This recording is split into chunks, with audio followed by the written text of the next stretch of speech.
Uso po ang pangangalakal ng mga sirang bumbilya sa Tondo, Maynila, mapabata man o matanda. Pero ang simple ikinabubuhay ng mga tao doon, peligroso pala sa kalusugan. Franz Noguera, ikwento mo.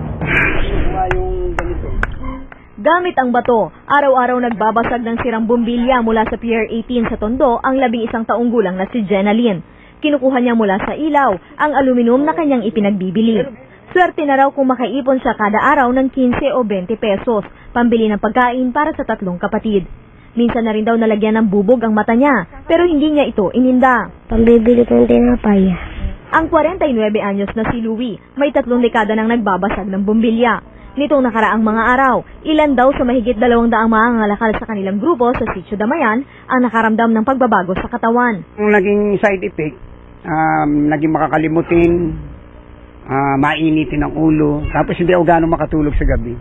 Dinadaan na lang namin sa pag-inom ng alak.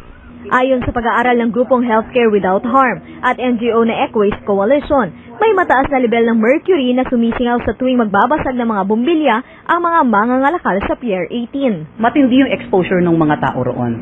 Ang problema, yung exposure ay hindi lamang na iiwan doon sa area na yon. Dahil ito ay nadadala ng hangin, maaaring kung saan-saan na kumakalat yung mercury sa kahanginan natin.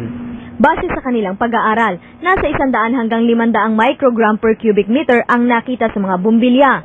10 micrograms lang ang normal. Mapanganib daw ito sa mga nakakalanghap, lalo na para sa mga bata at mga babae na maaari pang magbuntis. Neurotoxin siya, nilalason niya, inaapektuhan niya ang utak ng tao.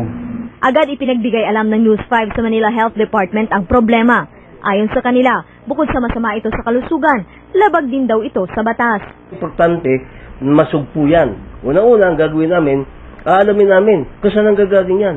At bakit pinapayagan na kunin ng mga bata yan at pagkatapos digdigin.